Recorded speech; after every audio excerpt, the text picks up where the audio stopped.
প্রতিটা একাদশীতেই ছেলে খাওয়া নিয়ে ভীষণ বায়না করে। সে কারণেই কিন্তু আজকে আমি ভাবলাম যে আজ কিন্তু ডালিয়া দিয়ে কোনো খিচুড়ি বানাবো না, তো ডালিয়ার পোলাওটা বানাবার খেতেও কিন্তু সত্যি ভীষণ ভালো লাগে। কিন্তু আমার ছেলে সেটা তো মানে না মুখে দিয়ে দেখবে না বুঝবে কথাটা।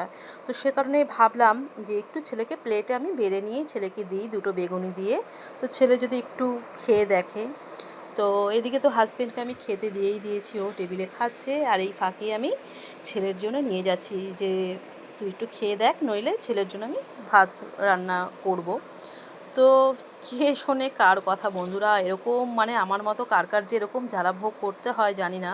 তো ছেলেকে দেখো আমি নিয়ে দিয়েছি, তো একটু চামচে নিয়ে একটু মুখে দিয়ে দেখলো, মানে এটাই কোন কপালের ভাগ্যে আমার, মানে কি বলবো।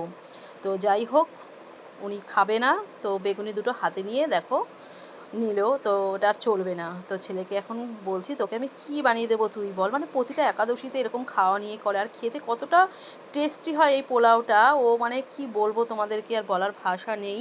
তো জানি না আমার মতো এরকম কার কার এরকম মানে বাড়িতে এই সব ভোগ করতে হয় জানি না। আর আমার হাজব্যান্ড কিন্তু দেখো শুধু বেগুনি দিয়েই একদম খুশি।